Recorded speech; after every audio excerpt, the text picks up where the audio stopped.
Hello everybody and welcome to Written in Blood. My name is John and today I'm going to be doing a review of Stephen King's The Institute. So let's first of all, this was published in 2019. It's about 560 something pages, so it's your typical King book, nice and big, okay? So let's first of all read the synopsis or the flap jacket or whatever you want to call it, the dust jacket. In the middle of the night, in a house on a quiet street in suburban Minneapolis, intruders silently murder Luke Ellis's parents and load him into a black SUV. The operation takes less than 2 minutes. Luke will wake up at the Institute in a room that looks just like his own, except there's no window.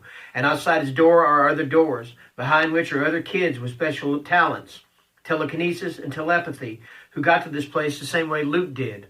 Kalisha, Nick, George, Iris, and the youngest of them, 10-year-old Avery Dixon.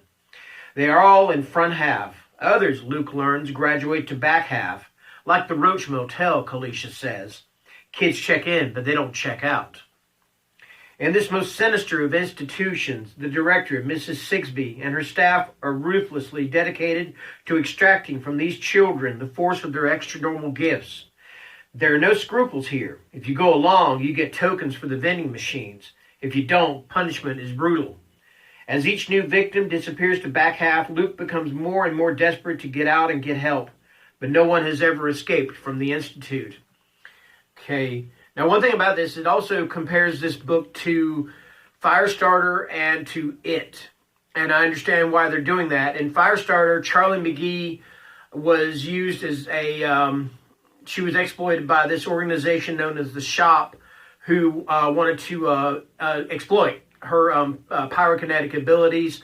And then, of course, with It had the camaraderie between these kids, and because of this camaraderie, they were able to get together and defeat Pennywise.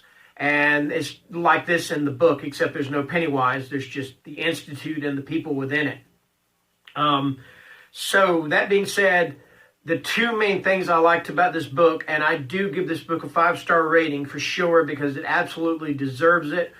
But the two main things I liked in this book involved the children in this book. The first thing is that King lets these kids be kids. There's a lot of writers and a lot of screenwriters or whatever also that want to make kids into little adults.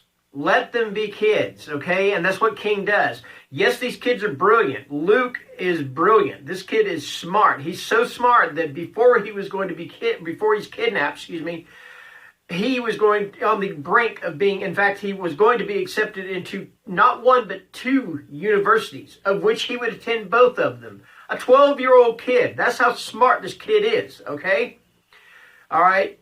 But that's what I like about this book, is that King lets kids be kids in this book. Now, the other thing about it also has to do with kids, and it's not a good thing. So bear with me so I can explain this. If you notice, it says that punishment is brutal. And that's the absolute truth. These kids are punished. And it's not like you're going to bed without your supper. It's not like you're getting a spanking. No, these kids are shocked. They're tasered. They're nearly drowned. They're slapped continuously. And as weird as it may seem to say about this, I like that because I like the fact that it added realism to this book, okay? Because we all know that even happening right now, there's probably some kid out there that's getting hurt by some adult. Whether they're being molested, whether they're being murdered, it happens, okay? And that's one thing King realizes, and he puts that in this book. And to me, like I said, it adds a realism to it. If it had not been in there, if they had been just like nothing happened to these kids, if they didn't cooperate or whatever, but these are ruthless people. They're going to do things like this. They don't care if it's a kid. They're an experiment. That's all the hell they are. They're just an experiment. That's it. They're an ends to a mean. Or means, an ends to a means, all right? And I don't think I'm really spoiling anything when I say this, but they're being used, they're exploiting these kids' powers for use in war. That's what they're doing. So do you think they're going to be patient with these kids when these kids don't cooperate? Hell no, they're not going to do that. So that's why I like, that's why I liked about this book is the realism to it.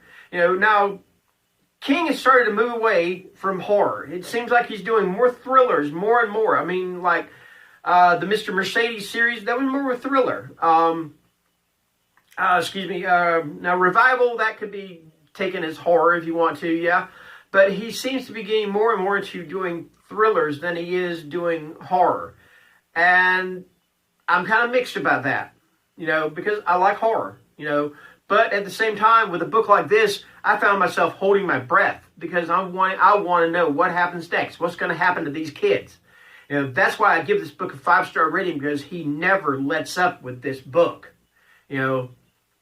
And yeah, that's it. That's my review.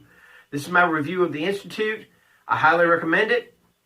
5-star rating, and of course by Stephen King. So thank you for watching. I hope you understand what I was saying about the realism with the kids being hurt in this. I don't want to see a child hurt. I never want to see that. But I know that it happens, And all right, so that's it. That's my review. Thank you for watching. If you like my channel, please hit the like button. And if you want to subscribe, please feel free to subscribe and get those notifications out there if you want to. Anyway, have a great day. Enjoy your weekend. It's almost here. And bye-bye.